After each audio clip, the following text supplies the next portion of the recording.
Bien, buenas noches.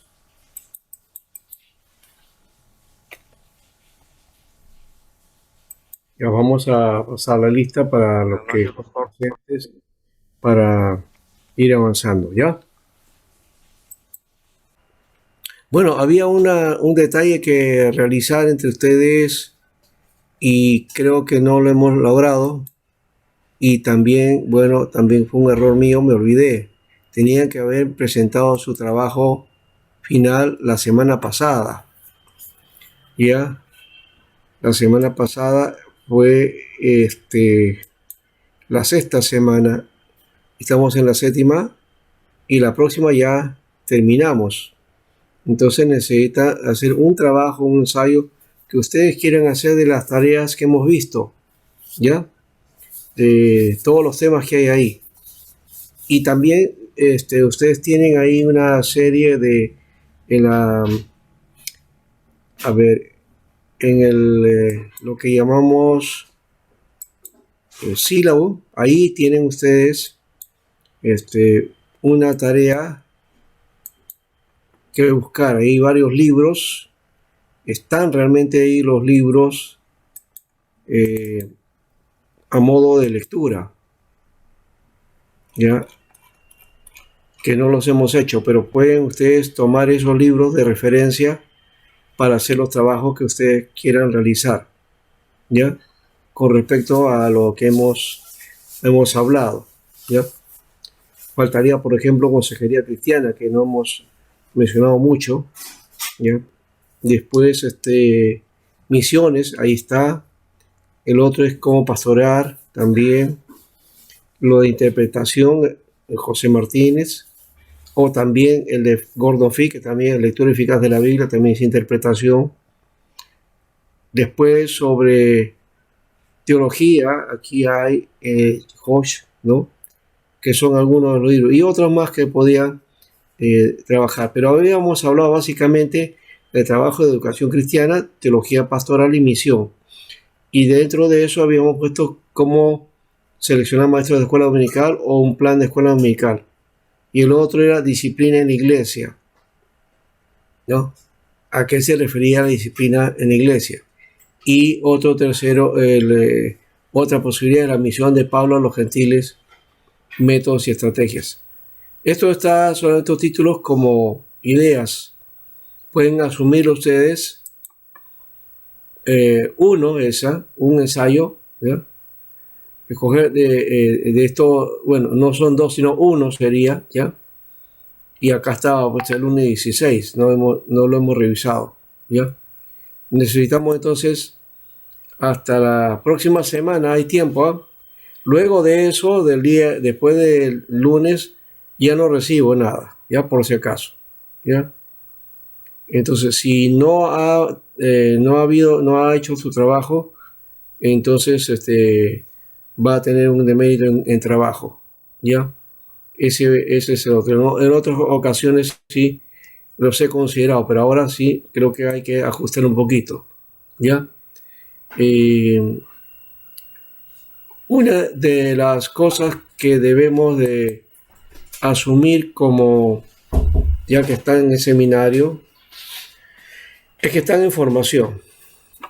Y en formación uno tiene que aceptar las normas y las directivas, ¿no? Del lugar, de la institución, y tengo que sujetarme a ellas. Una de esas es las directivas que cada profesor da. Tareas, trabajos, eh, bueno, todas las cosas que puedan darse como parte de esto, ustedes tienen que tomar en cuenta, esto, ustedes tienen que asumir ese reto y cumplir a tiempo, ¿no? Por varios motivos. Uno es porque se están formando para el ministerio y algunos ya están en el ministerio. Entonces, dirigen, deciden, toman decisiones y también exigen a su congregación, ¿no? Para que, digamos, en los proyectos que están metidos o los que están asumiendo responsabilidades, cumplan a su tiempo, ¿no? Entonces, si exigimos a ellos que cumplan su tiempo, ¿no? Nosotros también debemos exigir, también, o debemos exigirnos cuando la institución nos está dando esta la propuesta y también las determinaciones. Entonces tengo que cumplir con todo. Cumplo con lo que es las tareas, cumplo con los trabajos, cumplo con las clases, cumplo también con los pagos, ¿no? Todo eso tiene que ir dándose porque es parte también de la formación del ministro. No vean solamente la tarea de formación en cuanto a la enseñanza, o o guardarlo solamente o ligarlo a lo que los profesores indican, ¿ya? Y las tareas, nada más, sino que hay otras demandas. Entonces, el derecho de ustedes o los derechos que ustedes reclaman del seminario es que el seminario les dé clases y sea pues estas clases por lo menos meridianamente entendible, con profesores capacitados y que sirva para la formación de ustedes como ministros. Porque lo que ustedes van a hacer va a ser el resultado de alguna manera del seminario. Entonces, si ustedes no aprovechan este tiempo, cuando estén en la tarea ya total, el asunto es que si alguien tiene alguna irregularidad, va a decir, ¿dónde se formó? Ah, en tal seminario. ¿Y cómo es posible que ese seminario? Entonces vamos a decir, oye, entonces, ¿qué cosas le han enseñado? ¿Cómo lo han formado? ¿No? Ustedes le van a dar el prestigio al seminario. Ustedes le van a dar la fuerza. El seminario no es prestigiado por lo que ofrece. Esa es una parte. Pero lo que va a ser resultado es aquello que va a resultar después, o lo que va a resultar es la formación de ustedes, y la respuesta de eso va a ser el ministerio que ustedes van a realizar. En tanto que hagan un ministerio destacado, entonces eso es lo que va a honrar la institución. ¿Ya? Entonces la institución no es la que tiene que prestigiarse, sino que ustedes prestigian la institución. ¿Ya? Ustedes, profesores y estudiantes, son los que tienen que tomar eso en cuenta. ¿Ya? Entonces, quiere decir orgullosamente que son de seminario bíblico de la IP Cristo P, pero entonces ustedes mismos denle el apoyo al seminario, estudiando, formándose, escribiendo, dando las directivas, cumpliendo con los plazos, cumpliendo con todos los detalles y las exigencias, porque hay derechos y hay deberes. Derechos y deberes. El derecho de ustedes es recibir la capacitación adecuada, ¿no? Con profesores que sean medianamente preparados y que respondan a ustedes, y que ustedes pues se sientan que sí, están haciendo su labor y que están cumpliendo ellos. Pero la otra es los deberes que ustedes tienen. Y el deber entonces es cumplir de esa manera y estar a la altura de esa situación. ¿Correcto? Entonces creo que eso corresponde. ¿Ya?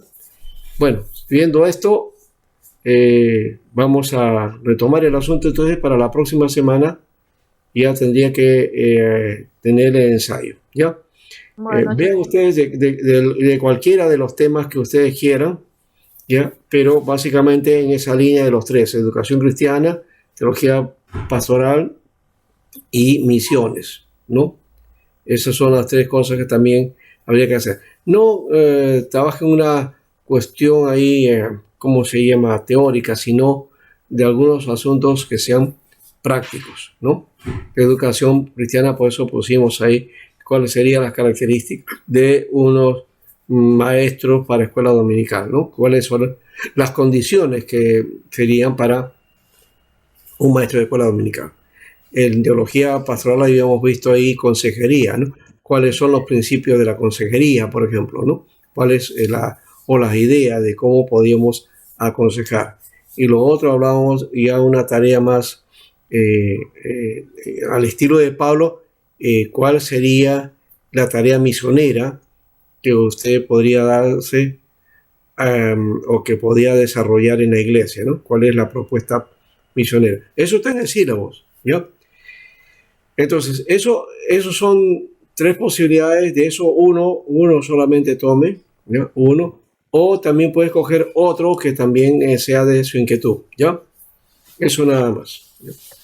Y que no sea más de cuatro hojas o, sí, 4 hojas, no máximo 5 si sea, pero no más de eso, ¿ya? No queremos eso, que sea un quito que sea práctico.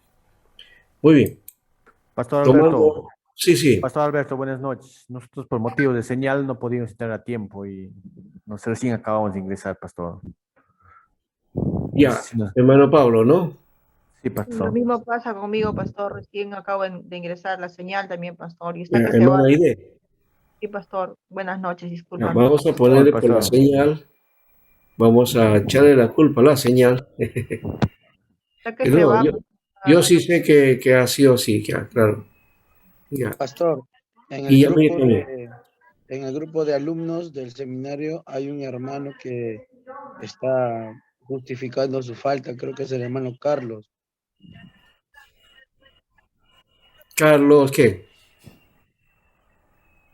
Carlos Gastelú, Carlos García, Carlos García, ya, él indica que tiene turno noche. ya, tiene dificultades, ¿no? A ver, Por trabajo, pastor, tiene turno noche, dice. el que me dijo eso fue Bobadilla. Bobadilla me escribió. Carlos García, pastor, buenas noches. Carlos García trabaja en turnos rotativos y le ha tocado turno noche, por eso ha pedido que justifiquen. Ya, No, su horario, su trabajo es un poco complicado, no puede estar atento, creo, a la clase. ya, perfecto. Después Yo me sé que él tiene buen interés y creo que también un poco, bueno, yo lo veo que sí, está dando resultados, pero bueno, si es por trabajo está bien, ¿no? Vamos entonces ahora sí a comenzar con la tarea. Y hoy día nos toca trabajar todo lo que es la administración de la iglesia, ¿no? La iglesia. Y vamos a hablar un poco de la eclesiología en todo caso para trabajar un poco este asunto. Y aquí voy a presentar algunas cosas que son, digamos, conceptos sobre la iglesia, ¿ya? Eh, varios conceptos, varias propuestas, porque uno cuando habla de la iglesia posiblemente tenga una idea. ¿De dónde nace esa idea? De lo que en la iglesia le enseñamos. Pero también esa tradición de ese concepto puede ser que es de la iglesia en sí mismo y no de, de una eclesiología, o sea, que cómo entendemos la iglesia, ¿no? Entonces, lo que quiero decir es que hay diversas facetas de cómo se ve a la iglesia y cada iglesia tiene su óptica sobre el asunto, ¿no? La Iglesia Católica, por ejemplo, tiene una idea de lo que es la iglesia que es diferente a lo que es el concepto de la iglesia protestante. Y la iglesia derivada de la iglesia protestante, la iglesia evangélica, tiene varios matices, ¿no?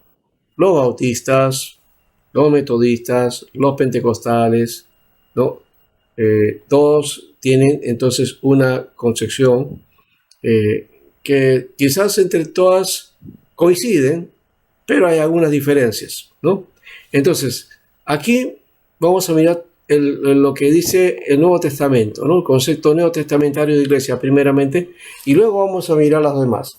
Y luego hasta el final vamos a terminar con lo que es el gobierno de la iglesia o lo que es la administración. Y a ver si hay varias propuestas. De esa propuesta vamos a mirar el gobierno presbiteriano, ¿no?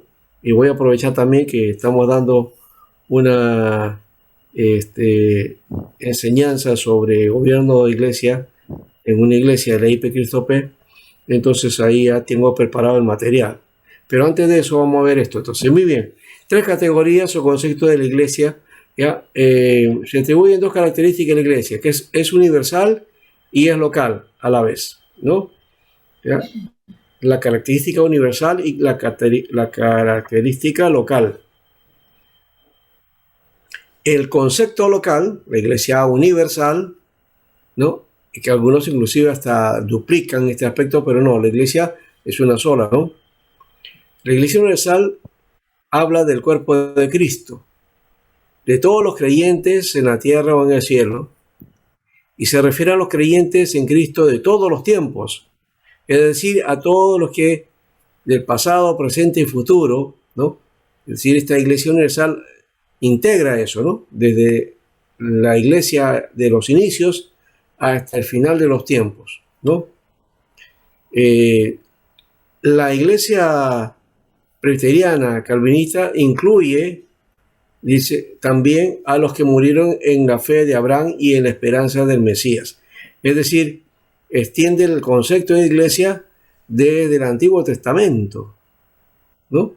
Entonces, por eso decía que el concepto no es el mismo, ¿eh?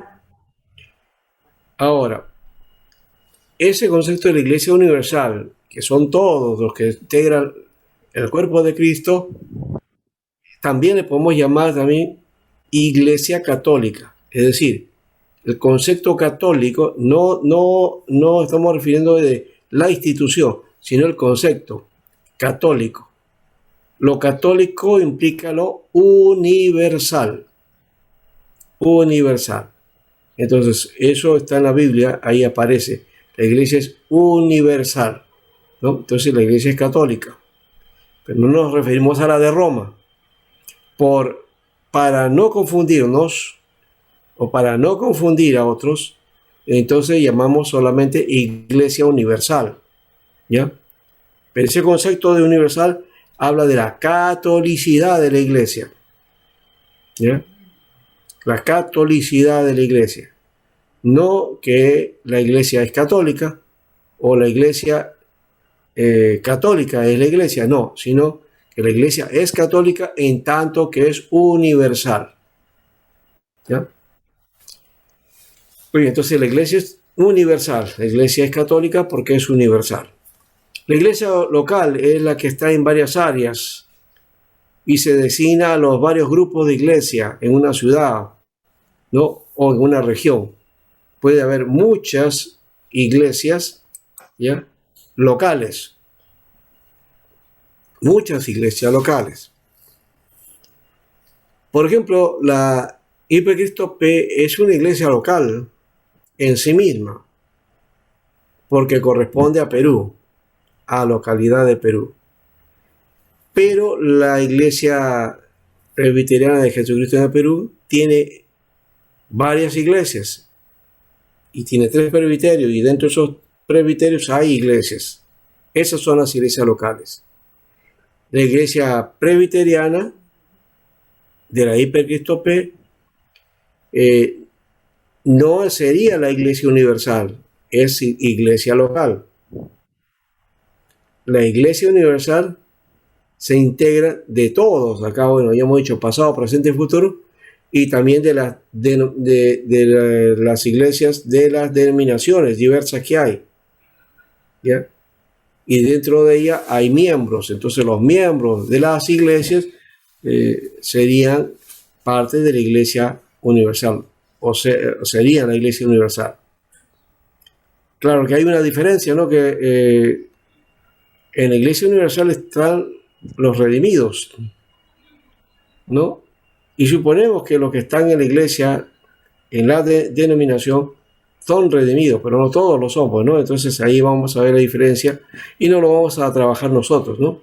Ahora, entonces, la iglesia en varias áreas, ya hemos dicho, y la iglesia local o asamblea particular en la que el creyente tiene su relación principal y permanente. Esa iglesia local es donde uno asiste, donde uno está, ¿ya? Esta, también por otras veces, a veces la iglesia significa que la iglesia está en una casa, ¿no? ¿No? Es un local, ¿no? Y ahí está el aspecto, ¿no?, de la unidad local. Pero una iglesia en casa no lo es solamente por sí misma, sino que pertenece a la iglesia local de la ciudad o la región, hemos dicho, ¿no?, o del país, ¿no?, incluyendo varias iglesias locales, ¿ya? Bueno, ese ya, digamos, de una manera general.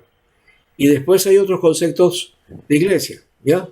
Entonces ya tenemos iglesia universal, iglesia local en varias áreas y iglesia local propiamente, ¿no?, o particular. Otros conceptos, aquí está, el concepto católico romano. Para ellos, la iglesia es una sociedad divinamente constituida, la congregación de todos los fieles que, habiendo sido bautizados, profesan y mantienen la misma fe. Participan de los mismos sacramentos como medios de santidad y de salvación, y son gobernados por sus legítimos pastores y sucesores de Pedro. El Papa es la cabeza visible y su énfasis está en la iglesia visible, considerada como la Mater Fidelium. A la iglesia visible, a la iglesia romana, le llama la Mater Fidelium, o sea, la madre de los fieles. La iglesia es la madre. Ese es un concepto que está en la iglesia católica, ¿se dan cuenta?, ¿no? Por eso que dice que los que salieron de la reforma, de la iglesia católica para hacer la reforma, que están fuera, no son iglesia, dice. Se han salido de la iglesia, ¿no? Y tiene que volver a la iglesia madre, ¿no? La iglesia es la madre, tiene que volver a la madre, ¿no? Bueno, ese es un concepto que todavía está manejándose y ese es el énfasis que hacen en los católicos, ¿no?, con respecto a la formación y a la situación que vive la iglesia, ¿no? Bien, otro concepto es el concepto ortodoxo. Y el concepto ortodoxo viene a ser el de la iglesia ortodoxa, justamente, ¿no? La iglesia ortodoxa es la iglesia que está en el oriente de Europa y el oriente en Asia, ¿no?, propiamente, y en África, ¿ya? En Asia y en África, esas son sus fuerzas, ¿no?, y parte de Europa oriental, ¿no?, donde sí se manifiesta este movimiento, ¿no? Tiene muchas características de la Iglesia Católica, ¿no?, porque o la Iglesia de Roma y salió de ella y ha guardado ciertas características que corresponden a esa iglesia, ¿no? La Iglesia protestante más bien varió un poco esa figura y ahora tiene sus propias características. Bueno, entonces la iglesia es una entidad actual, dice, jerárquica, tangible y visible, ¿no? Para ello la jerarquía del sacerdocio, el ministerio importante. La iglesia no es un ideal irrealizable, es una santa, católica y apostólica, o sea, le da la categoría de universal y también la categoría de apostólica en el sentido de que sigue las enseñanzas apostólicas.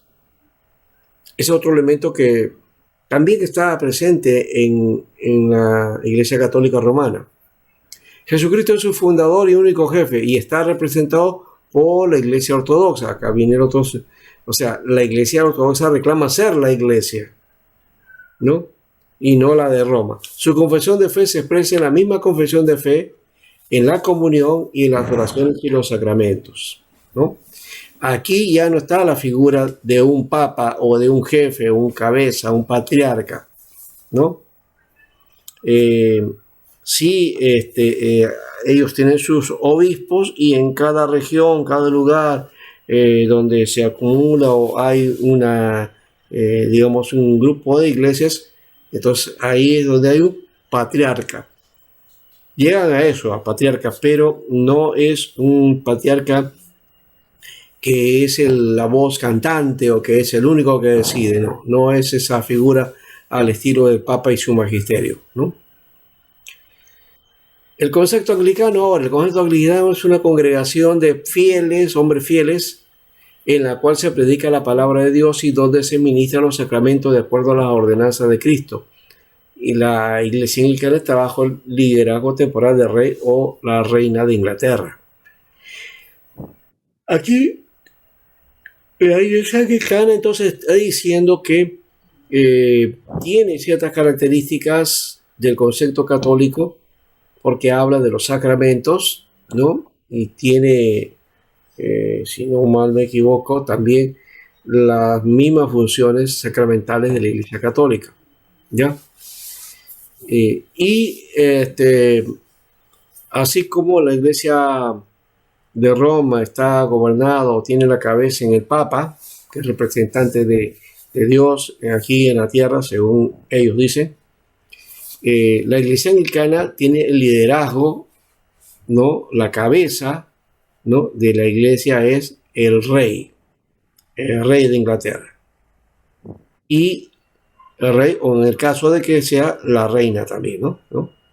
Pero básicamente ha sido el rey, o sea, creo que el príncipe Carlos, creo que estaba como jefe o cabeza de la iglesia, no sé si hasta ahora lo sigue estando.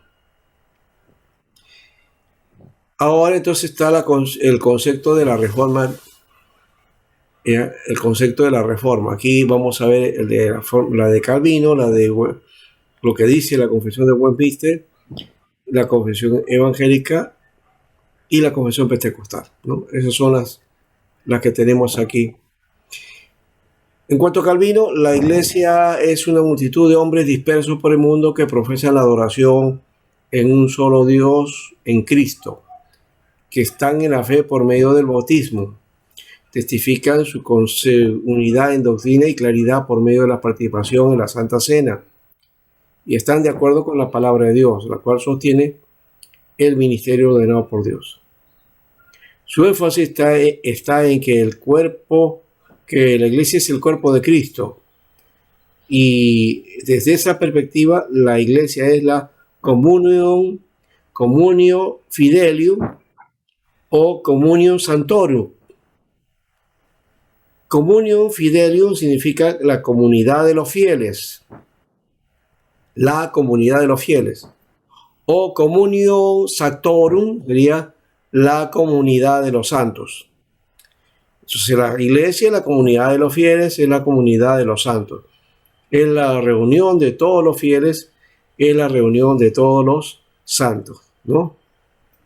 Muy bien, es una comunidad. Es un concepto que también debemos tomar en cuenta, es una comunidad, ¿ya? Vivimos la fe en comunidad. Hoy que tanto énfasis hacemos en lo individual y tanto he escuchado eso de la salvación es personal, y que la salvación y que hay que recibir a Jesucristo como Salvador personal, haciendo énfasis en eso, ¿no? Jesús entonces nos une en comunidad y la salvación es común a todos, no es particular a uno. Dios nos salva de una manera particular a uno y de otra manera a otro. Eso sería la idea de una salvación particular o de un salvador particular que trabaja de ese modo. No, la salvación es para todos, ¿ya? Y que Dios, claro, obra de manera individual para manifestarse, ¿ya? Pero nos incluye en una comunidad. No podemos hablar de un cristianismo individual, ¿no? Que cada uno puede vivir el cristianismo, ¿no? En forma individual. Tiene que ser en comunidad, ¿no? y entendiendo que somos parte de esa comunidad. Y la iglesia es la comunidad. Esa es la identidad que debemos asumir. Bueno, la Confesión de Westminster, ¿qué dice? La iglesia universal, es, la cual es invisible, se compone del número total de los elegidos. La iglesia visible, la cual es universal, bajo el Evangelio, consta de todos los que por el mundo profesan la religión verdadera. Hay una diferencia, ¿no? ¿Ya?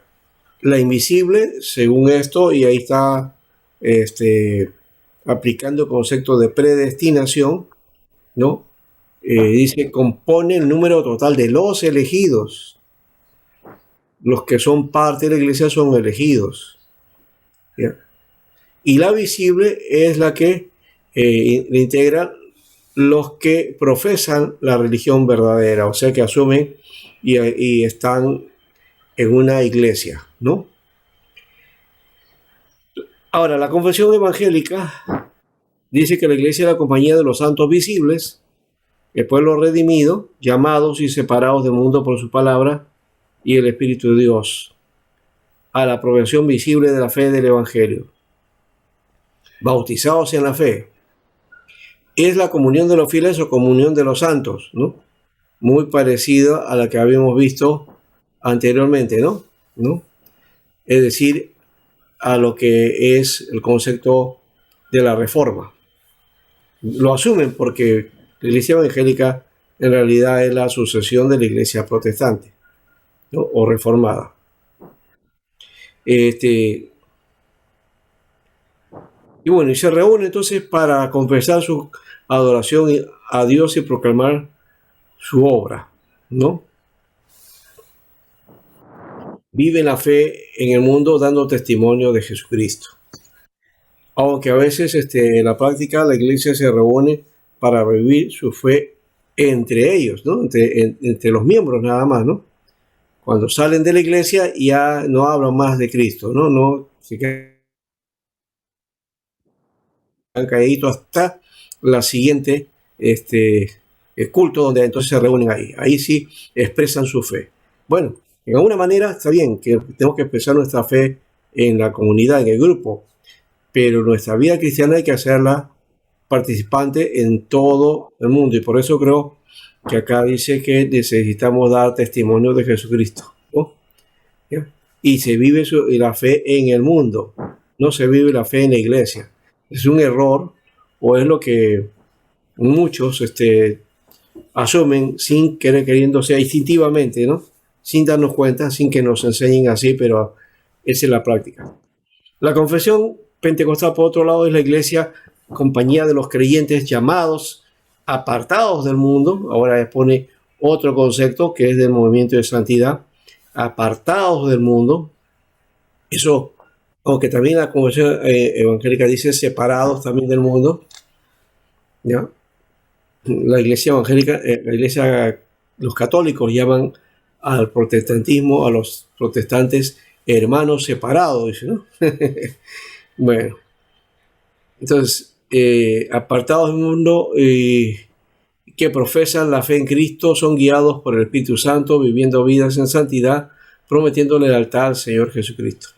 Entonces aquí ya está el elemento de la santidad y está el elemento de la guía del Espíritu Santo, que no está en los anteriores, ¿no? ¿Ya? Muy bien. Ahora, otros aspectos desde la teología. Desde el punto de vista de la elección, una comunidad de los elegidos y escogidos. Se considera una iglesia ideal solamente en la mente de Dios. Desde el punto de vista del llamamiento eficaz, la iglesia es la compañía de los elegidos que son llamados por el Espíritu de Dios y forman parte de la comunidad de creyentes. Y desde el punto de vista del bautismo y la profesión significa el haber hecho confesión y aceptar y venir a Cristo, es la comunidad de los bautizados y que profesan la fe verdadera o la religión verdadera. Terminando esta parte de la iglesia, la gente redimida por la sangre de Cristo, por la obra de Cristo en la cruz, en que se forma la iglesia y Y la iglesia no es el lugar de reunión o el local, sino la iglesia son todos los salvados por Jesucristo, ¿no? Todos los redimidos en Jesús son la iglesia.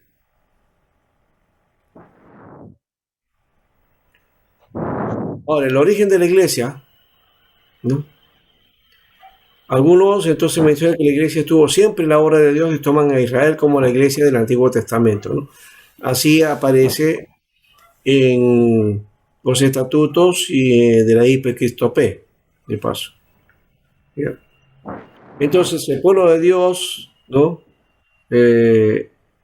Cuando viene Cristo, entonces es la iglesia que va formándose, ¿no? Entonces, en el obrar de Dios siempre hubo un pueblo, por lo que la iglesia siempre existió, según este concepto.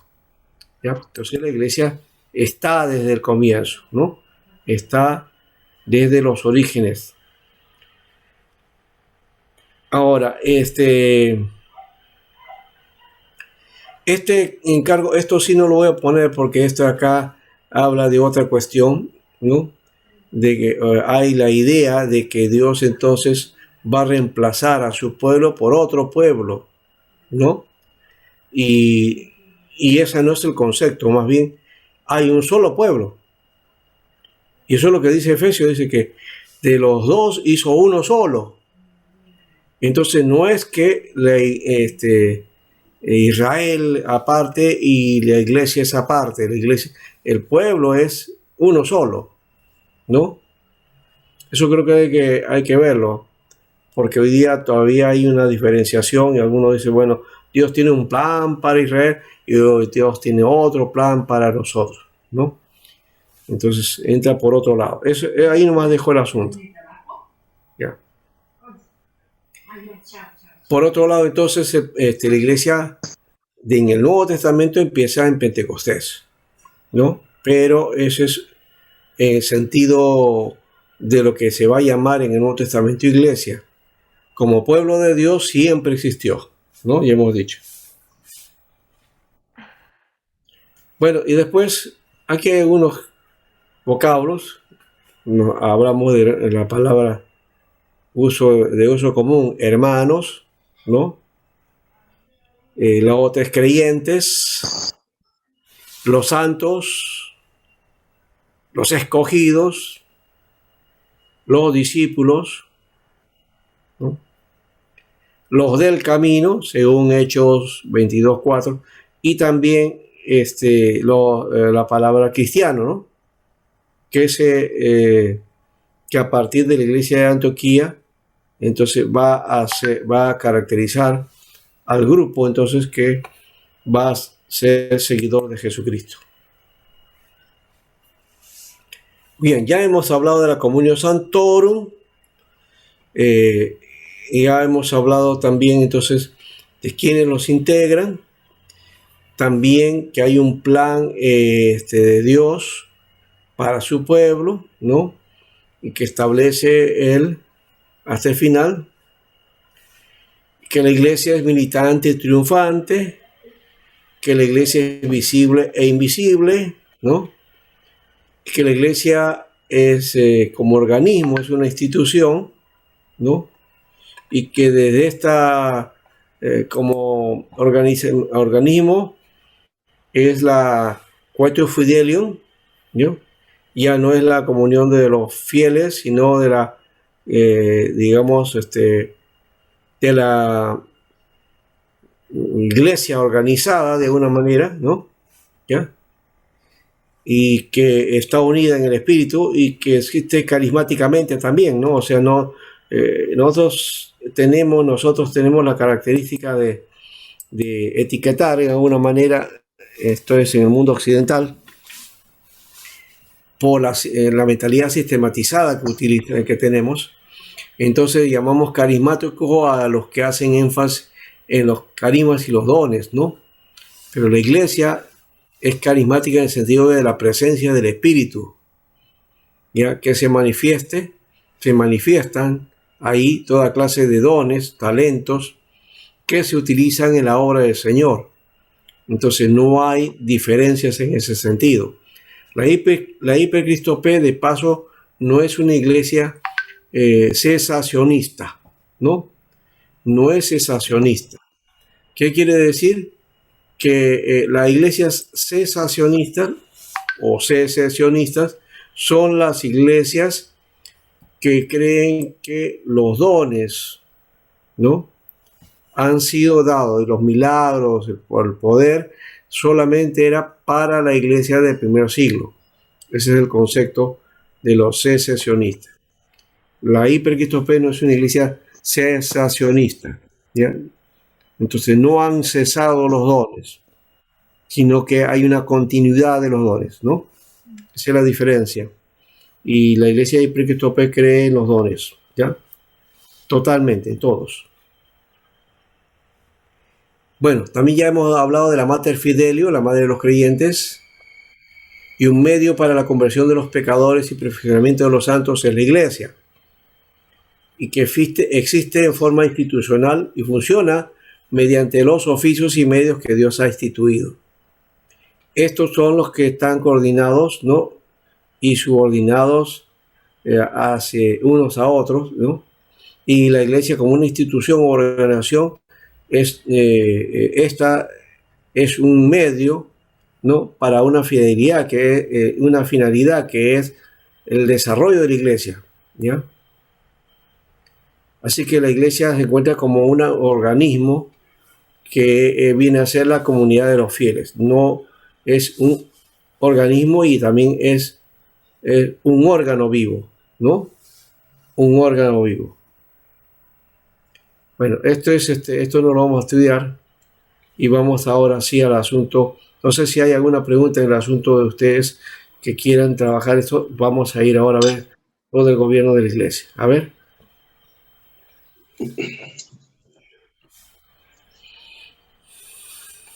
¿Ya? ¿Alguien quiere compartir?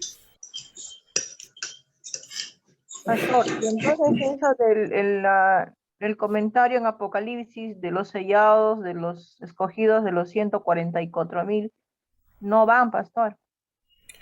No, eso es otra cuestión. Eso también, aparte de eso, es simbólico, ¿no? Tengan en cuenta que lo del Apocalipsis, no podemos darle una lectura literal. Hay muchos símbolos, hay muchas alegorías, ¿ya? Entonces, cuando se habla de los 144,000 redimidos, está completando ya un número, de alguna manera, ¿no? Y eso nos hace acordar, por ejemplo, al hecho. ¿Cuánto es? 144,000. A ver. Si tú unes la figura, el símbolo del 12, que corresponde al pueblo de Israel, ¿no? Los 12 cabezas de pueblo de Israel. Ya. Y unes las 12 tribus. Y unes tú a los 12 apóstoles que Jesús escogió. ¿Ya? Y lo potencias, es decir, lo multiplicas. ¿Cuánto sale? 144. ¿Cuánto sale? 12 por 12. 144. 144. ¿No? 144. Y 144,000 está hablando de perfección, de que está completo, ¿no? Entonces, eso también, de alguna manera, haciendo números, estaríamos hablando y haciendo, digamos, alegoría y tratando de hallar el símbolo. Eso implica entonces que el pueblo de Dios, ahí está representado, digamos, el pueblo de Dios en su totalidad, ¿no? ¿Ya? En ese número de 144 y 1000, ¿no? Y 1000, ¿ya? Es la totalidad y es el pueblo de Dios perfecto, completo, ¿ya? En ese sentido es lo que corresponde a los 144,000, ¿ya? Entonces, más allá de eso, tiene otras simbologías posiblemente, pero eso es lo que se me da ahora, asumiendo el número simbólico del 12, tanto para Israel como para la iglesia, ¿no? y 1000 ya hemos dicho es es el número especial, ¿no? Pero 1000 habla de un tiempo maravilloso, de, 1000 años. de una etapa especial. Entonces, es el completar todo eso, ¿no? Muy bien. Bien, entonces ahí quedamos. Vamos a ir a esto del gobierno de la iglesia, ¿no? O si hay alguna otra pregunta. Pastor, Sí. ¿cuál es la diferencia entre la Iglesia Católica Romana y la Iglesia Ortodoxa? Bueno, primero tendría que darte una explicación sobre la iglesia. La iglesia nació, la iglesia como cuerpo de Cristo, como que se conoció después, apareció el Pentecostés, ¿no es cierto? O sea, se manifestó ahí. Y hablemos de la iglesia primitiva, de alguna manera. ¿Ya? Esa iglesia primitiva, ¿ya?, es el concepto católico, es decir, la iglesia es católica desde el comienzo. Se fue expandiendo en todo el Imperio Romano y por circunstancias históricas y las situaciones y conflictos que tuvo el Imperio Romano, más bien le va a ceder a la iglesia de Roma su capacidad de poder y le da toda la libertad, y la de Roma va a convertirse en una iglesia del Estado y va a comenzar a tener dominio sobre las otras y va a pedir la exclusividad de lo universal, que ella es la universal y las otras tienen que sujetarse a ellas. ¿Me dejó entender? Sí, sí. O sea, Roma trató de hacer de las otras iglesias sus iglesias, o ver a las otras iglesias como iglesias locales de la iglesia universal, que sería Roma en ese caso, en ese concepto romano. Los griegos, la iglesia del Oriente, y hablo de griegos en el sentido de que hablaban el idioma griego, ¿no? No de Grecia exactamente, sino más allá de eso, ¿ya? La iglesia oriental se opuso a ese concepto, ¿ya?, de asumir la exclusividad de lo católico a la iglesia romana. Ese concepto de universal se lo estaba irrogando la iglesia de Roma. Entonces, la iglesia ortodoxa dice, no, nosotros también somos la iglesia universal, ¿no? Entonces se opone a eso, y claro, hay algunos aspectos también doctrinales, pero que son menores, ¿ya? Sobre todo el asunto de la iconografía, es decir, los iconos, las imágenes, ¿no?, que para la Iglesia Católica era importante tenerle veneración y adoración, y la Iglesia del Oriente opinaba que no, que esa no debe ser, y ellos sacan las imágenes de sus templos. Y la otra es la de el filioque, ¿no? ¿Ya? Que ellos decían que el Espíritu Santo procede del Hijo. La Iglesia de Roma decía, procede del Padre y del Hijo. ¿Ya? Entonces de ahí se formó el lío y el problema del filioque, o sea, la filiación por el Hijo, ¿no? El Espíritu Santo procede del Hijo. Y empezaron más o menos los problemas en el año 500, 600, se hizo más fuerte hasta que el año 1054 la Iglesia del Oriente ya deja la Iglesia de Roma, se sale del dominio de Roma, ¿ya? Y crea un nuevo, bueno, sigue siendo cristiana, pero se va a identificar como Iglesia Católica Ortodoxa, Iglesia Católica. o Iglesia Ortodoxa Católica, ¿ya? También se va a llamar católica porque también dice, pues católica no solamente es la de Roma, nosotros también lo somos. Somos universales, por lo tanto, ellos utilizan ese nombre. Lo utilizan, pero tanto ha sido el peso de la Iglesia de Roma que finalmente nosotros los conocemos solamente como ortodoxos, ¿ya? Para diferenciarlos. Entonces, estos ortodoxos son cristianos, salieron de la Iglesia de Roma, ¿ya? Pero persisten en su catolicidad. Quiere decir, no porque se integren a la Iglesia Católica, sino porque reconocen ser parte de la Iglesia Universal, que no necesariamente es la de Roma, ¿no? Ahora, con esto puedo darle una contradicción a ustedes, porque van a recibir un curso de sectas y de catolicismo, y el catolicismo aquí en el seminario, Pastor Timoteo, ya, él enseña como secta, ¿no?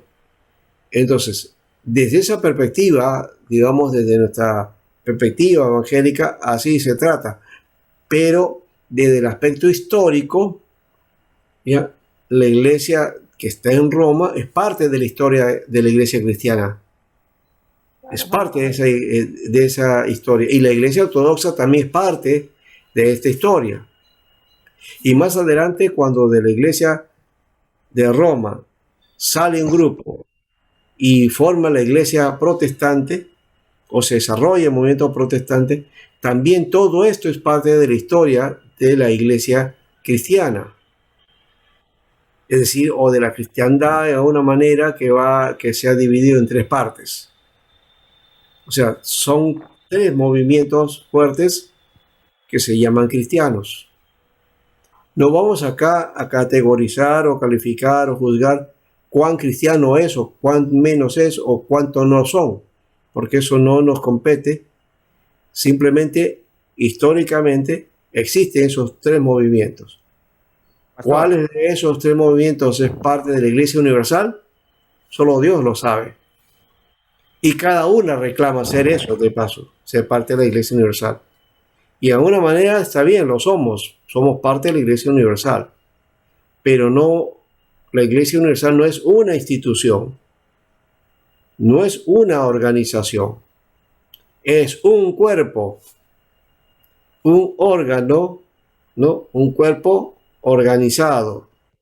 Es el que está entonces delante del Señor. Y ahí el Señor, pues, los que son de su pueblo serán, pues, parte de este pueblo, ¿no?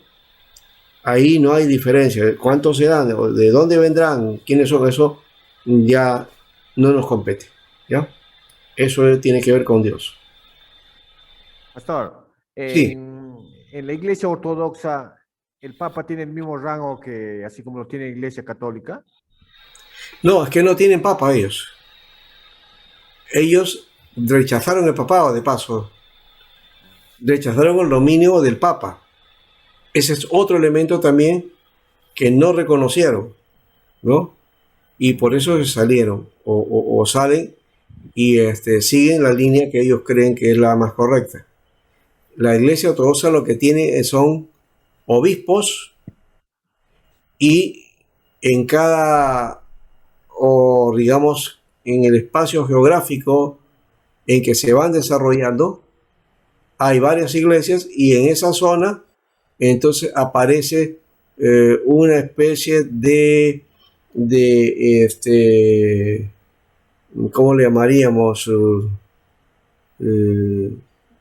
Una especie de superintendencia, de un órgano de gobierno, ¿no? Porque ellos son jerárquicos, un órgano de gobierno, ya, y una cabeza de gobierno, ¿ya?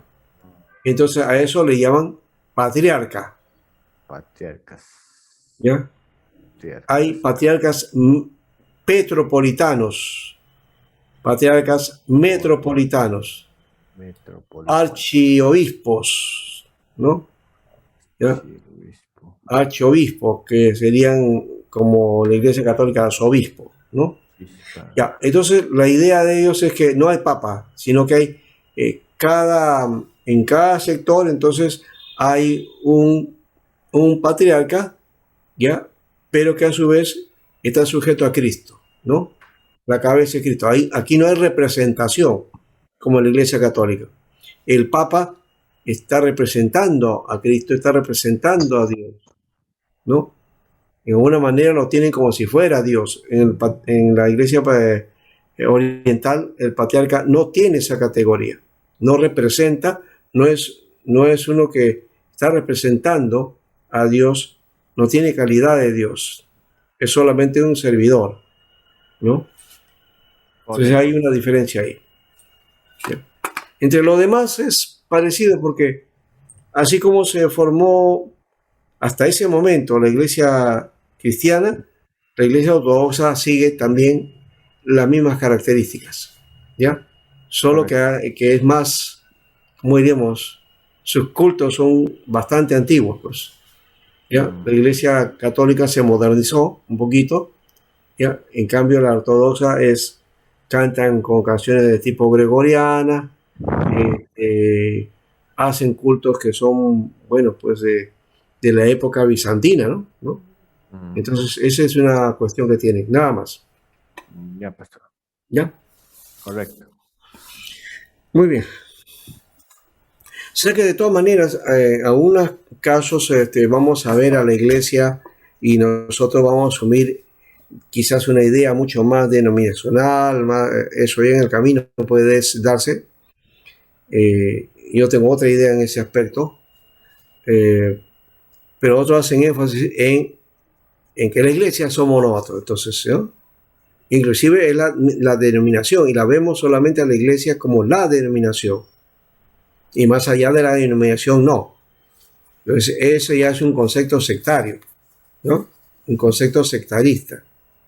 Ya, hay que ver que no somos la iglesia, sino somos una iglesia que es parte de la iglesia, ¿correcto? Y que la iglesia, como denominación, se debe a la iglesia de Cristo, ¿ya? Entonces la característica, dice, es presbiteriana por el sistema de gobierno, pero es la iglesia de Jesucristo, ¿no? Y ahora es un título, es una asociación, es una institución reconocida así, ¿ya? Pero más allá de eso, ¿ya? Del nombre de la institución, el carácter de Iglesia de Cristo debe estar vigente en la vida de la iglesia, ¿ya? Y que esta iglesia, que es la iglesia local, ya hemos dicho, bueno, pertenece y también aspira a ser la iglesia universal, ¿ya? Dentro de todas las iglesias que hay, ¿no?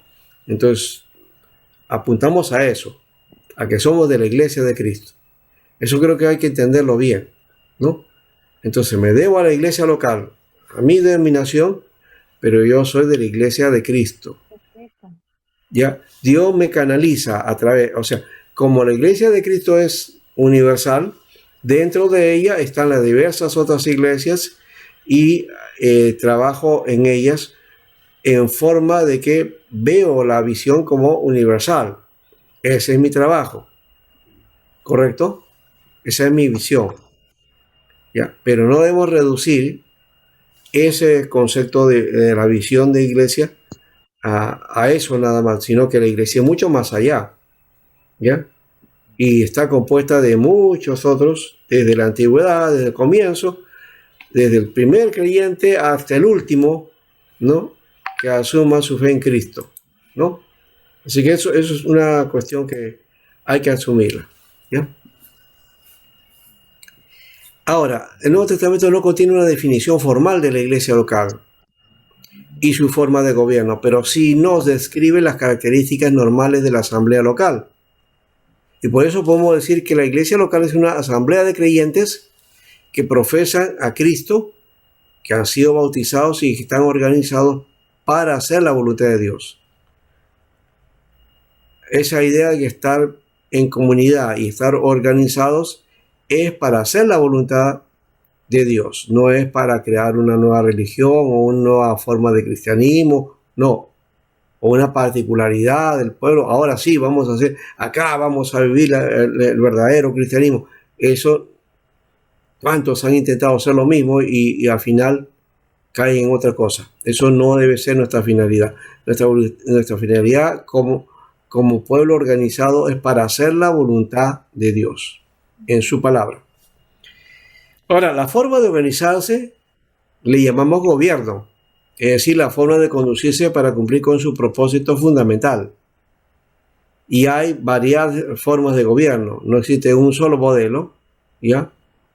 Sino que hay varios modelos bíblicos acá, o que la Biblia nos describe. La iglesia en esencia debe ser guiada por Dios y en ese sentido, cualquier modelo que se adopte debe tomar en cuenta el gobierno de Dios, es decir, el teocentrismo. Yo escuchaba mucho, mi iglesia es teocéntrica, como si fuera una novedad, porque la iglesia la tiene que gobernar Cristo y Dios tiene que estar gobernando esa iglesia y la centralidad en la iglesia es Dios, ¿no? Entonces, llamar y decir mi iglesia es teocéntrica es como si decir que la iglesia en otras iglesias no son teocéntricas. No, eso habría que ver también si lo son o no lo son, ¿no? En la práctica cómo viven, si Dios no está presente, entonces no son teocéntricos. Si es el hombre el que se centra ahí, o es la religiosidad, o es la institución la que es más importante que Dios, entonces en realidad no son teocéntricas, ¿no? Pero una iglesia donde gobierna Dios es teocéntrica, ¿ya? Bueno, aparte de eso, entonces aquí tenemos gobierno centralizado. Vamos a mirar así rápido de estos, ¿no? Un modelo centralizado de una organización al mínimo, dirigido por el ministro y un grupo reducido de oficiales. Eso es lo que se está dando hoy día. O el gobierno jerárquico de un cuerpo que gobierna, ¿no? Con órdenes y rango, cada uno subordinado al que está por encima de él, ¿no? Haciendo uso de la jerarquía, del esquema de autoridad, y acá se respeta la primacía de los apóstoles, especialmente Pedro, que viene a ser la base para el Papa católico, ¿no? Bien, este sería el gobierno jerárquico muy parecido al de anglicanos y católicos. El gobierno nacional, que tiene que ver con el Estado, ¿no? Ya no hay muchos de estos, pero en Europa había, ¿no? El Estado se involucra con las iglesias y ejerce control de las mismas, y esto varía de estado en estado. En algunos estados socialistas sí lo hay, ¿no? Ya, que plantean, ¿no? Cuba, por ejemplo, tiene un problema con eso, y hay iglesias evangélicas, protestantes en Cuba, ¿no? Pero tienen que cumplir con las directivas del Estado, ¿no? Del gobernante. Entonces, si se sujetan ahí, no hay problema, entonces le dan permiso para que continúen haciendo su tarea. En este modelo, entonces, hay una relación formal de iglesia y Estado y constituye la característica básica de esta forma de gobierno. ¿Ya? El poder original reside en una organización nacional y que tiene jurisdicción sobre las iglesias locales y reconoce que el Estado puede hacer los cambios y reformas que crea convenientes. Por ejemplo, la iglesia de Inglaterra, ¿no? La iglesia de Inglaterra es una iglesia nacional. La iglesia en Escocia también hay iglesia nacional, ¿no? Y creo que en otros estados europeos también hay ese tipo de estilo, pero por lo menos estos dos de referente. Ya, creo que también Irlanda. Ahí sí me confundo esto de Irlanda, no sé si es del norte o del sur. Uno es protestante, el otro es católico. Ellos fueron los que hicieron pues su conflicto por la época de fines de los 70 y 80, por ahí, sí, por ahí fue más o menos los conflictos que tuvieron y la guerra que se dio, resultando lo que se llama pues un terrorismo, ¿no? O sea, los coche bomba y todo lo demás, ¿no? En esa lucha entre protestantes y católicos en Irlanda del Norte, ¿no? Esa es una cuestión que hubo en su época, ¿ya? Hoy día ya nadie habla de eso, ya cesó también eso, ¿no? Pero yo recuerdo bastante de esa historia, del problema de Irlanda, ¿no? Irlanda del Norte y Irlanda del Sur. Los conflictos eran de corte político, pero también de corte religioso, ¿no? Bueno, aquí este gobierno nacional, como la iglesia ya hemos dicho, Inglaterra, el que gobierna, el que es cabeza de la iglesia es el rey, ¿no? Y en Escocia no sé si está en esa figura, pero sé que es una iglesia nacional, ¿ya? Entonces el Estado es el que organiza y es el Estado el que determina ciertos elementos que corresponden a la iglesia. No hay autonomía acá, ¿no? Bueno, entonces ahí está la iglesia anglicana en Inglaterra y la luterana en Alemania, son también, ya, la iglesia luterana también, de Alemania, es otro que tiene este tipo de gobierno, ¿ya? Está el gobierno episcopal también. Bueno, acá se ha dado varios, porque yo tengo, por ejemplo, en la Biblia encuentro el modelo congregacional, gobierno episcopal y el gobierno presbiteriano. Se reduce a 3 nada más, ¿no? Pero acá estamos presentando ya, hay hasta 5. Sí, está el congregacional, pero estos 3 últimos son los que yo los pongo como base, ¿ya? Y los otros 2, el gobierno central y el gobierno jerárquico, y también el gobierno nacional, ya como un modelo particular, o sea, porque acá se aparecen 6 modelos, ya. Bueno, en la Biblia encontramos entonces el gobierno episcopal, el modelo con obispos, ¿no? El modelo del gobierno de obispos, el modelo sostiene que Cristo, como cabeza de la iglesia, entregó el gobierno de la iglesia directa y exclusivamente a una orden de prelados u obispos considerados como sucesores de los apóstoles, y los ha constituido como un orden aparte, separados, independientes, que van perpetuándose a sí mismos. No hay una cuestión de elección, ¿no? De continuidad de cambio, ¿no? Esto lo utiliza la Iglesia Católica y también la Iglesia Anglicana también, en este caso, este modelo de gobierno, ¿ya?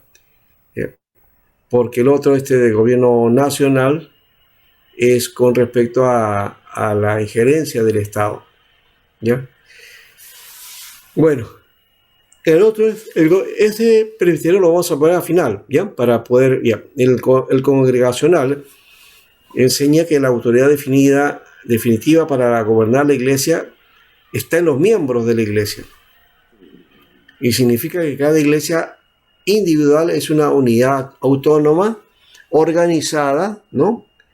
Y que es la congregación que al votar, ¿no?, por las decisiones que correspondan, ¿ya?, delega la responsabilidad a oficiales y líderes, pero tiene que dar cuenta a la asamblea.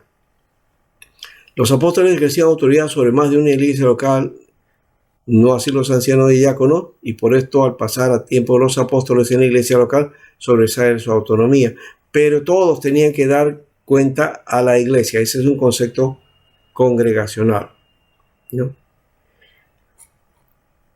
El presbiteriano ahora, este modelo permite que los miembros individuales den algunos de sus poderes a los líderes que ellos eligen, y cuando existe una estructura denominacional, las iglesias ceden su autonomía a una estructura organizacional superior, generalmente llamado consistorio, presbiterio o junta directiva, ¿no?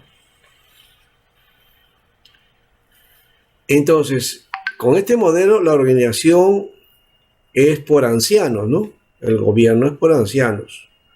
Está representada por ancianos, la organización. Y tiene poder sobre las iglesias locales, y las iglesias locales ejercen su poder en los ancianos que la representan. Son los ancianos que gobiernan la iglesia. Y por esto se realizan los presbiterios, los sínodos y las asambleas generales.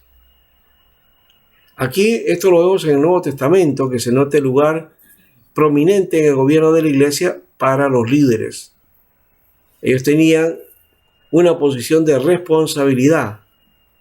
La autoridad era dada a los líderes y no a los miembros. Los líderes eran nombrados, no elegidos, ¿no? En lo congregacional son elegidos, ¿no? Y la autoridad está en la asamblea, ¿no? Acá no, acá está en los líderes que han sido la autoridad, se les da a ellos, a los miembros, ¿no? Perdón, la autoridad es dada entonces a estos líderes y no a los miembros, como en la congregacional. Es al liderazgo se le da esa autoridad, se le delega esa autoridad siendo líder.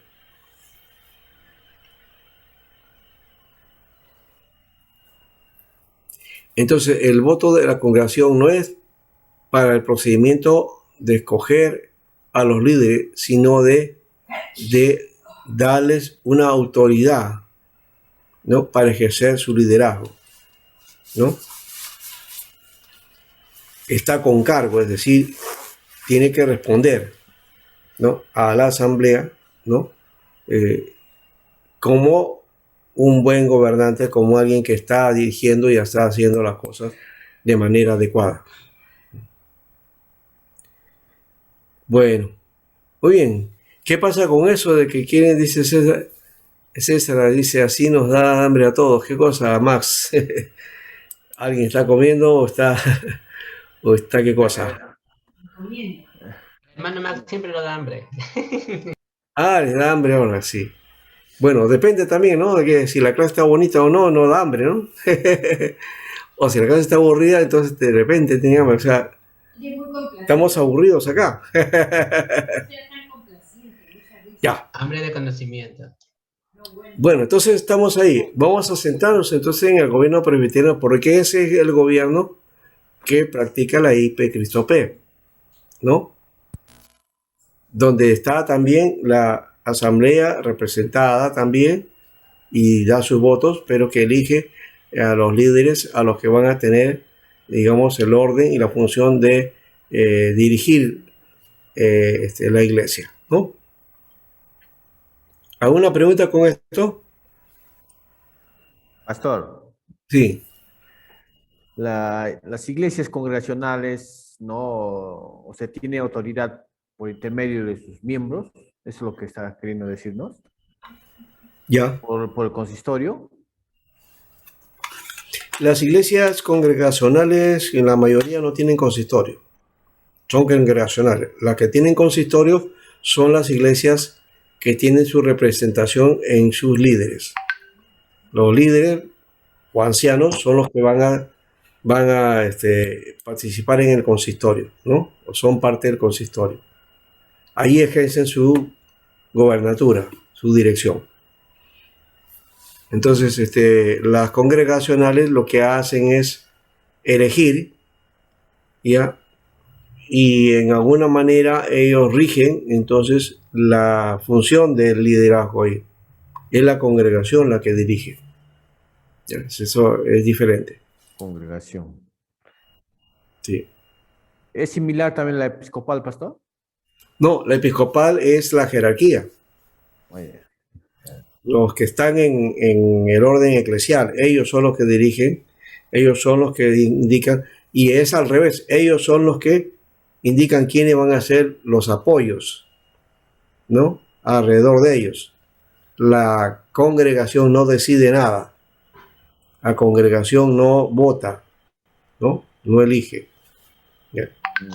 Entonces, lo único que hace es aceptar o dar confianza, nada más, pero no elige directamente, ¿no? No es la decisión de la congregación. Es entonces las autoridades, ¿no? Los obispos, que van y determinan, y ellos son los que establecen los puestos de confianza y lo que corresponde al liderazgo, ¿no? Correcto. Sí. Pastor, y según el orden bíblico, ¿cuál es lo correcto? ¿Que dirija el pueblo o que solamente la parte de los líderes ancianos dirijan?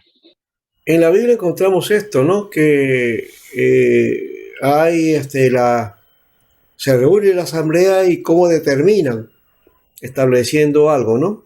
Ahí parece que hay un gobierno más episcopal porque determinan ellos. Nosotros hemos determinado el Espíritu Santo y nosotros. Y la iglesia tiene que obedecer. Pero también hay el modelo, digamos, congregacional, ¿no?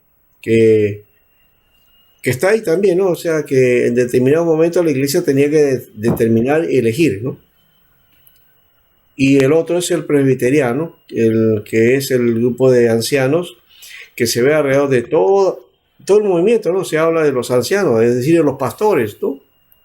Y de los que están a cargo del gobierno de la iglesia y que deben administrar correctamente. Entonces está hablando de qué? De los ancianos de la iglesia. Ese es el modelo que encontramos ahí, ¿no? Y con más fuerza en el Nuevo Testamento, ¿ya? Pero los tres están ahí presentes en la Biblia, ¿ya? Y cada iglesia o cada denominación asume su rol o el suyo, ¿no? Nosotros tenemos un gobierno de corte presbiteriano, ¿ya? Pastor, una pregunta. Sí. Le digo, Sí. y después de la ascensión de Jesucristo, ya los apóstoles se quedaron como una iglesia formada. ¿Cuál No, era el modelo de organización que usaban los apóstoles? no había Según organización. Si requieren, en la Biblia no encontramos en ningún momento esa Nada. figura. Ujú. No estaba organizada. Tampoco era un movimiento, digamos, que se atribuía a ser iglesia. No Eso sé. no era el sentido. Eran simplemente los seguidores de Jesús. Ujú. Y hoy día otra cosa también aquí. Quizás yendo en contra de lo que suponemos, ¿no? Jesús no formó una iglesia. Se iba a las lomas, pues, para Haciendo todos los detalles en la Biblia, encontramos que Jesús formó una iglesia. Y su objetivo no fue formar una iglesia. Su objetivo fue proclamar el reino de Dios, ¿no? Pero también a través de los discípulos, a través de lo que Mateo le llama su iglesia, ¿no? Tendría ese objetivo. O sea que la iglesia no es el objetivo es el reino de Dios, ¿correcto? La formación del reino de Dios. Y en todo caso, la iglesia es el cuerpo de Cristo que está en el plan y en el rol de proclamar el reino de Dios, de vivir el reino de Dios, ¿correcto?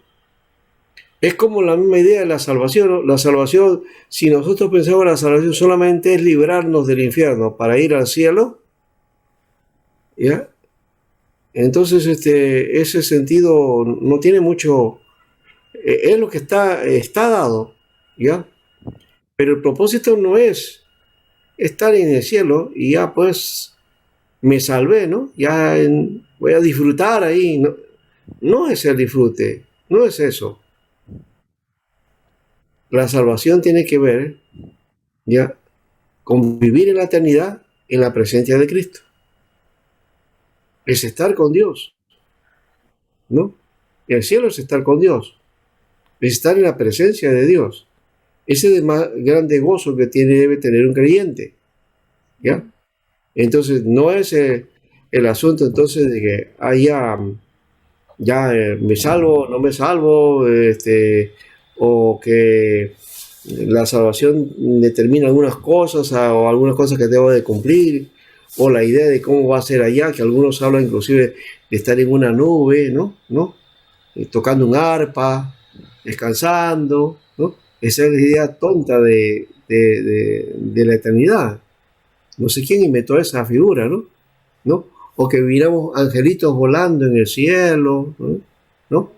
O por ahí una nube, ¿no? Dorada, ¿no? Y eso no es, esa no es la idea, no es el cielo, eso tampoco es la figura, es la presencia de Dios. Si no es ese sentido de estar en encuentro con Dios, ¿para qué queremos cielo? ¿Te cuento? Pastor, pero Sí. hay iglesias que, o sea, en realidad no enseñan la doctrina, ¿no? Porque en verdad, por ejemplo, mira, nosotros como la iglesia presbiteriana no somos muy conocidas, porque yo me he hecho con varias iglesias y siempre me he presentado como presbiteriano, pues no, iglesia presbiteriana. Y dicen, ¿qué Ya. es eso? O sea, ¿dónde salió eso? O sea, digamos, ¿no? Y hay otras iglesias, digamos, que son muy conocidas y se habla muchos términos de ellos, e incluso no llevan, digamos, como nosotros llevamos, ¿no? La ancianatura, los diáconos, la iglesia organizada. Ujú. Claro, tienen otro tipo de organización y también por otro lado hay, ¿qué cosa? Eso que tú estás diciendo es ignorancia y desconocimiento de la historia de la iglesia. Bíblico. Pero No más saben, claro, pero no ahora saben. más se dedican, como usted dice, más se dedican, digamos, a iglesia, ¿no? Pero o sea, no se dedican, digamos, como Jesús nos enseñó, ¿no? Nos quiere, es Exacto. evangelizar, Y proclamar se su reducen reino. a ellos que solamente ellos son la iglesia. Para ellos es ella, ese grupo es la iglesia y los demás no. ¿Ya? Ni saben nada de la Reforma, ni saben nada de Calvino, ni saben nada de Lutero, ni cómo fue el proceso, ni cómo vinieron los pietistas, luego los moravos, el puritanismo, el movimiento de santidad, el avivamiento. Claro, hablan de avivamiento, sí, qué sé yo, pero no saben que esos movimientos fueron Porque un proceso de la iglesia protestante que luego dio la iglesia evangélica, ¿no? yo estuve hablando con un católico, ya, y ellos ahorita, los católicos, pastor, mire, están estudiando, se le están enseñando a los católicos, más que todos los catecistas, diciendo que nosotros les hemos quitado o sea, ellos han puesto las 7 Biblias más que tienen los católicos, dice que nosotros los hemos quitado, y la verdadera son lo que ellos tienen, o sea, ellos están pegando, digamos, a su doctrina de ellos, pastor. Ah, no, claro, eso había otro lío de que la Biblia, ellos tienen en el Antiguo Testamento más libros por la Septuaginta, ¿no? Sí, Porque el Ya. texto en hebreo no tiene eso, pues no tiene esos libros. Pero bueno, esa es otra historia. Pero el asunto es que hay el valor de la identidad, ese es el problema. ¿Ya? Y estas iglesias que tú dices que son más conocidas ahora, ¿ya? En el futuro de repente no se van a conocer. Y ahora el problema está que las iglesias presbiterianas en Perú son pocas. Y ni siquiera saben la historia de que en el Perú las primeras iglesias que vinieron fueron anglicana, metodista, presbiterianas. Presbiteriana. ¿Mm? Fueron las primeras que vinieron acá a hacer misión. Fueron la primera presencia de la iglesia evangélica en el Perú. Puro No, presbítero, hermano, no esas pastor. iglesias que hay ahora, esas iglesias que ahora que no tienen ni historia, ni identidad, ni nada, ¿no? ¿No? Sí, pastor. Eso hay que tener cuidado con ese aspecto. O sea, hay que decirle, la iglesia presbiteriana es una iglesia histórica que viene desde la Reforma, ¿no? No es una iglesia cualquiera que apareció ahí, ¿qué cosa es eso? No, no es el problema que tenemos ahorita y lastimosamente como se han llenado, han aparecido iglesias como hongos por todas partes, pero sin identidad, sin y con desconocimiento de la historia y todo el proceso. Eso es peligroso, porque de repente pueden ser sectas también. A las cuales llamamos sectas, pastor. Pastor, le digo, y la No, primera nosotros no le llamamos iglesia, secta ni tampoco se llaman secta a ellos. O sea, ahorita ellos son conocidos como iglesias. No estoy hablando de los testigos, ni los mormones, ni nada de esas cosas. No estamos hablando de estas iglesias que nacen, que tienen pastores y todo lo demás, pero que tienen ciertas prácticas que no son bíblicas, ¿no? Hay un tema, pastor, que a nosotros nos miran como secta, dicen. Claro, eso es lo curioso. Ellos dicen, no, ellos son sectas. ¿Cómo es eso? La iglesia presbiteriana es la madre, digamos así, con la luterana de todo el movimiento reformado y de lo que ahora es la iglesia evangélica en el Perú y en todo el mundo, ¿no? Entonces es al revés, falta de conocimiento histórico. Ahí pastor, ustedes tienen para darles a conocer un montón de cosas ahí, porque la iglesia viene desde el siglo XV, XVI, de ahí viene eso. Y tiene toda una tradición, ¿no? ¿Ya? Y que está identificado con la iglesia de Cristo hasta el comienzo, ¿no? Desde ahí. Algunas iglesias ya no se identifican así. Ellos dicen, no, ahora el Señor ha venido, ya está formando su nueva iglesia. Ellos son como Adán y Eva, bueno, ¿no? Nadie, después de nosotros no hay nadie. Esa figura no podemos hacer eso. La iglesia hay que reconocer los otros movimientos también, ¿no? No desconocer, no, que conmigo empieza todo. Ese es el complejo de Adán, ¿no? Hay algunas iglesias que tienen ese complejo de Adán, ¿no? Lastimosamente, y da una pena, ¿no? Porque y no reconocen a las demás iglesias, ¿no? Por eso dicen, la presbiteriana es una secta, ¿no? Sí. Pastor Alberto, sí. Una consulta. ¿El gobierno piramidal es el gobierno episcopal?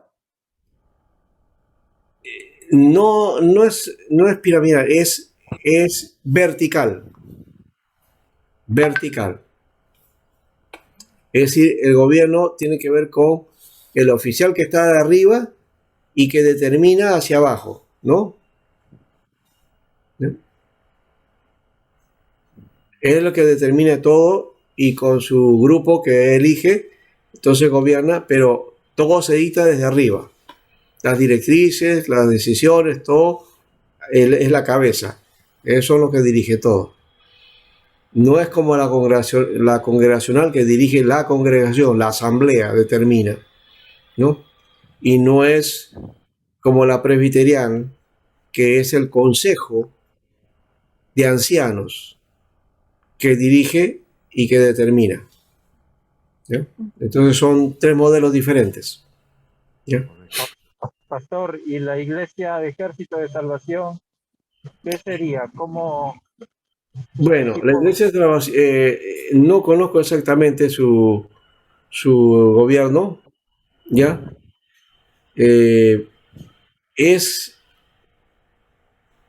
Posiblemente tenga un gobierno jerárquico en todo caso, ¿no? De corte jerárquico, pero es jerarquía militar, o sea, porque tiene rango militar, tiene características militares. ¿Sí? Claro, porque el que llega al pastor máximo es el general, ¿no? Hay comandantes, hay alférez, coronel, alférez, capitán, ¿no? ¿Ya? Entonces tienen esos rangos, ¿ya? Hay rangos. Por ejemplo, alguien llega a la iglesia y decide ser parte de la iglesia, es un recluta, un soldado, ¿ya? Después de eso, entonces ya pasa, cuando va sirviendo, entonces va teniendo otros títulos, otros rangos, ¿no? Hasta llegar a los rangos más altos, ¿no? Eso ya, esa es la forma que utiliza el Ejército de Salvación, ¿ya? Entonces es un tipo de gobierno jerárquico, ¿no? Por jerarquías militares, ¿no?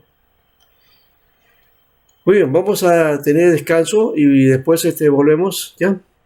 Para la parte de centrarnos específicamente en el gobierno presbiteriano, el gobierno de la iglesia. ¿Cuál es la forma que trabajamos nosotros, ¿ya? La iglesia, sí, eso debe haber sido pues el siglo pasado, la iglesia presbiteriana en Cajamarca. Después en Ayacucho también hay. Ayacucho es otra, ¿no? En el norte hay mucho. Igual que los nazarenos, pues también, ¿no? Porque ahora la iglesia del nazareno. Los evangélicos nadie sabe de la iglesia del nazareno. De las primeras iglesias que vinieron al norte, Cajamarca. Por eso ya saben que hay cierta influencia de los nazarenos, ¿no? En la familia del presidente. Entonces eso también es otra. Los peregrinos también están en el norte. Son iglesias de santidad, ¿no? Bueno, ellos tienen otra. Creo que su gobierno es congregacional, me parece. Muy bien. Vamos ahora sí al descanso y nos vemos más tarde, ¿ya? Unos 15 minutos. Muy bien. Volvemos a las 9 en punto, ¿eh? Estén atentos.